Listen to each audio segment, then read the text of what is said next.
Hello, Yizhao Martins, licensed marriage and family therapist, couples therapist. Today, let's talk about flexibility. Are you the more flexible partner in your ADHD impacted relationship, or are you leaning towards the more rigid ones? So, when I think about rigidity or flexibility, I think about boundaries. Let me take an example of a cell, and may that be a cell for your body, your skin, your hair, or the brain cell. It always starts with something in the middle, and then you have a membranes around it, and there's content within the membranes.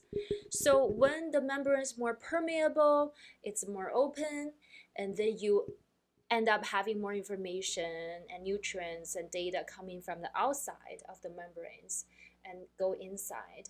And when the cell perceive that there's danger outside, it tends to close and harden its membranes and to create these shields, almost like an eggshell, to protect the inside, what's internally. And then that's when the boundary is more closed. That's when it gets more rigid. So, as a system, a human being, we also have that boundary. We have the physical barriers and our boundary, our membranes. We also have emotional boundaries. When we perceive the external world is now safe for us, we tend to close our boundaries. That's when we are in the survival mode. And that's when, say, we are sick and or we have some stress that overburdening us, or there's too much information coming from the outside too quickly that we cannot integrate. And it makes sense when we're in that state. We close our boundaries, that we are more becoming more rigid, that we're not as open. But when we feel safe and the environment is right, we tend to open our boundaries and be more curious about the outside external world. And that's when we can have more information that come in for us to integrate.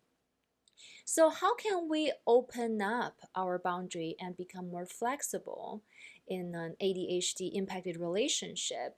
We can open our body up by keeping our body flexible and limber and healthy. We can have an open position like this instead of crossing our arms. When we talk cross our arms in front of our chest to protect ourselves, that's a closed position. When you sit up straight and you put your foot down and elongate your spine and making a lot of room in your system, you are actually creating space. You are opening your boundary to the external world. And you can also open your mind by turn on your curiosity setting. And I always say, put on your curiosity goggle and look through that goggle and to see either anything that I do not know, either anything I can know more. Can I get more information from my partner? What are their perspectives? And why do they value certain things? We can also keep our heart open by first, do not tighten your pectoral muscles so much. I know some people like to build the muscles around your pec, and then to the point that the tissue are so hardened, it really restrict any sensations, any feelings that floating around our chest area, our heart area. So when we soften our heart and we open, we give it more space, we feel our emotions more, we can also receive the loving and care from our partner more. And that's called open your heart. So open your body, your mind, and your heart. And what are some challenges in an ADHD impacted relationship and that tend to, say, throw one of the partners into the survival mode and they're not as open, they're not as flexible? So I often hear some partners with ADHD say, complaining about their partner who don't have ADHD or don't have as many symptoms. They say, well, you always insist on having your way exactly the way you want it. You're so rigid that you have such high expectations. I can never make you happy. Right? That's what the ADHD partner tend to say. And I also hear the non-ADHD overachieving partner tend to say, you never make up your mind. You always change your mind, and then I can never catch up with you.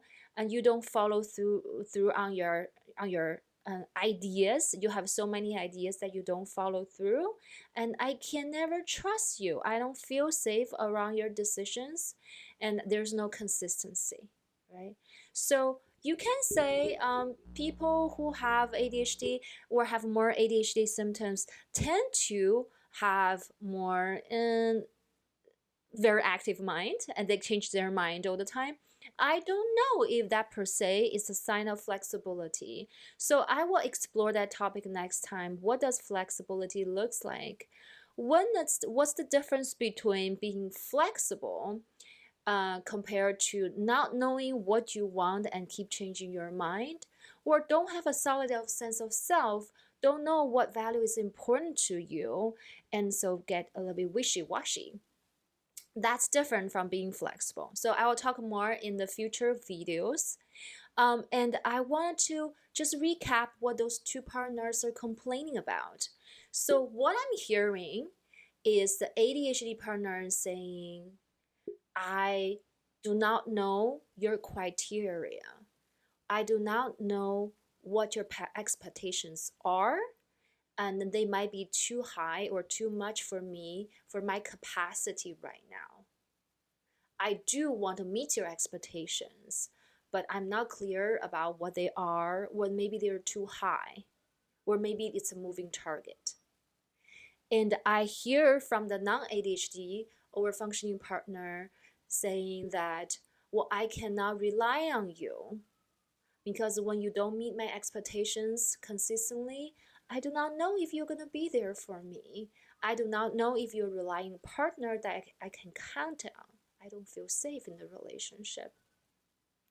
So oftentimes when the ADHD symptoms are impacting the relationship, they can have two effects on their partner, I see. One is the underdeveloped emotional regulation capacity from the ADHD brain, and that can create stress and the very overwhelming situations for their partner, especially if their partner have some negative childhood experiences. They were exposed to violence, they were exposed to high conflict relationship in their family of origin, that their nervous system is sensitive to that level of stimulation.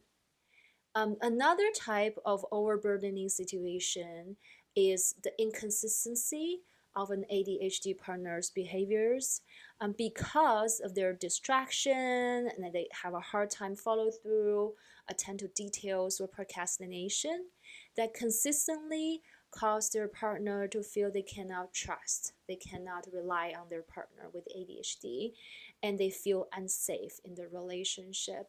And with time, that also creates a lot of burden and stress on their nervous system. So you see from those two situations, a partner that doesn't have much ADHD symptoms but may have other negative childhood experiences that make them vulnerable to those inconsistencies, they may feel really stressed and their nervous system get really tapped in the relationship, and they get depressed and they're stressed out. They tend to have illnesses. They tend to have mood swings because of the long-term exposure to the inconsistent response from their partner. So I will tell you more and explore more about trust and a sense of self and what does it look like in the partner that may have ADHD in the coming series. Until next time, bye for now.